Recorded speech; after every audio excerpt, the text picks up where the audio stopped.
ako. 6 years na po ako rito. Di lang palata. Okay. Okay, put down the chocolate and pick up your Bible. Let's open our Bible sa Romans 15:4. For everything that was written in the past was written to teach us, so that through the endurance taught in the scriptures and the encouragement they provide, we might have hope. Romans, ano po? Romans 15:4. Sa Tagalog po, ang anumang naisulat noon ay isinulat para sa ating ikatututo, upang sa pamamagitan ng pagtitiis at sa pagpapalakasan ng loob mula sa kasulatan. Are you down in the dumps? Need a good elevator? Yes. Okay, lahat po tayo dumaranas ng kalungkutan, ng depression, dumaranas tayo ng mga, kung anong-anong mga, yung mga pagsubok sa buhay. But, put down the piece of chocolate cake. Don't have a pity party. Pick up your Bible instead. Sa buhay natin, ano po yung parang chocolate sa atin? Yung bang yun yung hobby mo, yun yung nakakapagpasaya sa'yo, imbis na yun sa Bible. Ako masasabi ko po parang yung cellphone ko. Parang siya yung stress kaiso ko. Every time na boring ako, na wala akong ginagawa, ketay, Facebook, mag-browse sa internet. Parang yung literal na chocolate sa buhay ko. Diba? Yun yung mas amin ko, yun yung mas madalas kong kapit kaysa sa Biblia. Nakakapagbasa nga rin ako ng mga Word of God pag nag-open ako ng Facebook kasi more on, ang dami na nag-share ng mga friends ko ng Word of God So, you need a word break. Hindi natin kailangan ng have a break, have a KitKat. Hindi. Ano ba You need a word break. Have a break, have a Bible. Diba? Have a break, have a Bible. Hindi have a break, have a KitKat. At saka, totoo naman po, God gave us the Bible to encourage us. One way you can think of the Bible is a mood elevator. And the Bible says, ito nga po yung sinabi ng Bible, na anumang naisulat noon ay sinulat para sa ating ikatututo upang sa pamamagitan ng pagtitiis at pagpapalakasan ng loob mula sa kasulatan. Everything in Scripture is written for our encouragement. That's a big statement. But it's true. Even the tough parts of God's Word are there to ultimately encourage our lives in the right direction. Di ba marami po sa Bible yung minsan masakit? Pag binuksan natin siya, minsan akala mo pinatatamaan ka, lalo na po, di ba, pag may nagpipreach nga din, ang text, di ba, na-check po na para sa iyo pa. Talagang maraming mga Word of God na tough talaga, na kung aanihin mo, parang hindi siya talaga naluluma yung message niya. Ito ang hindi nalulumang message. Kaya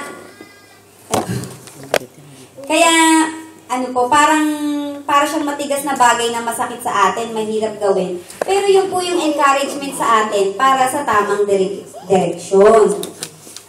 That's why we need to spend time alone with God every single day, whether it's your daily devotional, your quiet time, or your personal inspiration time. You need to be getting along with God, reading His Word, and talking to Him. Talagang kailangan din nating mag-spend ng time kay Lord. Ako parang hindi ko na po yung nagagawa. Kasi sa dami na ng inaasikaso mo, di ba? Parang ako nga po, halimbawa, yung asawa ko, kunyari siya si God.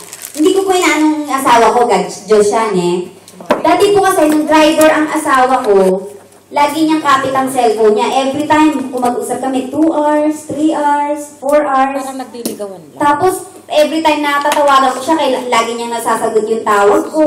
Siya din, sa akin, ganon. Mula po nung last month, na-answered prayer ako na sana po, araw-araw na siya umuwi. So, nung kawari, nung araw-araw na siya umuwi, napasok na kasi siya sa gym show, hindi niya na ako pwedeng kausapin. Hindi na kami pwedeng mag-usap ng 1 oras, 2 oras. Stress na stress ako kasi hindi ako sanay. Diba, asawa ko pa lang yun, diba? Parang, paano ba kung si Lord, diba? Hindi natin siya nakakausap.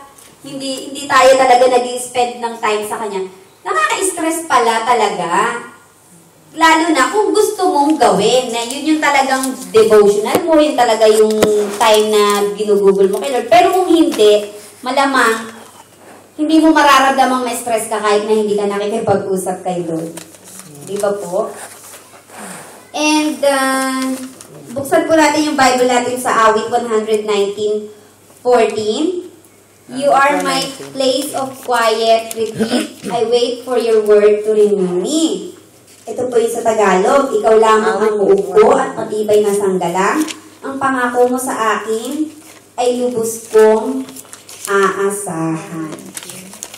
Di ba po, minsan hindi lang naman yung mga masasakit na word ang pag binuksan natin yung Bible, hindi lang naman yung mga masasakit o yung mga patama sa atin ang nakikita natin, di ba? Mas madalas po dun yung talagang ine-encourage tayo, nagpapalakas ng loob natin. Ako nga po, ito pa isa pong testimony ko. May time po na dati, ginulti ko talaga si Eugene. Muti ko na talaga siyang mata na lang ang walang latay sa pagpalo ko sa kanya. Tapos nung matapos ko siyang mapalo, parang ang sakit ng dibdib ko. Tapos humingi ako ng tawad kay Lord. Alam niyo po, nung pagbukas ko ng Bible ko, eksaktong nung mabuksan ko yung Bible ko, si Haring Solomon, may lumapit sa kanyang dalawang babae na nag-aagawan po sa bata. Alam niyo po yung ganun, kapapalo ko lang sa anak ko. Tapos ganun yung makikita ko na, di ba po, yung babae, kinuha niya yung totoong nanay ng sanggol. Tapos sabi po ni Haring Solomon, sige, hatiin na lang natin ng sanggol sa gitna. Tapos di ba umiyak yung tunay na nanay na, huwag na po hatiin, ibigay niyo na lang po sa kanya sanggol. Parang yung tunay na ina, di ba, yung pagmamahal niya sa anak, tapos ako nang bubugbog ako ng anak ko po, di ba? Parang, yun po na, para sa akin nga po yung word, yun parang doon ako kinausap ni Lord sa way na yun. Talagang kinakausap po pala talaga tayo, Lord, may mga ginagamit siya, di ba po? If you're discouraged and have lost hope, I can tell you one thing about your life without ever meeting you. You're not spending time in God's Word. If you were, you wouldn't be discouraged. The more you read God's Word, when you're down, the more He lifts you up. Di ba po, si Rick Warren, sabi niya po, kung ikaw ay nalulungkot o na-discourage ka o nawalan ka ng pag-asa, kaya niyang sabihin sa'yo kahit hindi ka niya kilala, kahit hindi ka pa niya nakikita, masasabi niya sa'yo na hindi ka nag-i-spend ng time kay Lord or hindi ka nag-i-spend magbasa ng God's Word. Kasi kung ikaw, ginagawa mo yun, hindi ka mawawalan ng pag-asa. Hindi ka ma-depress. Hindi ka, alam mo yun, yung mga hindi mo pagdadaanan yung parang nasa kuweba ka, ganun.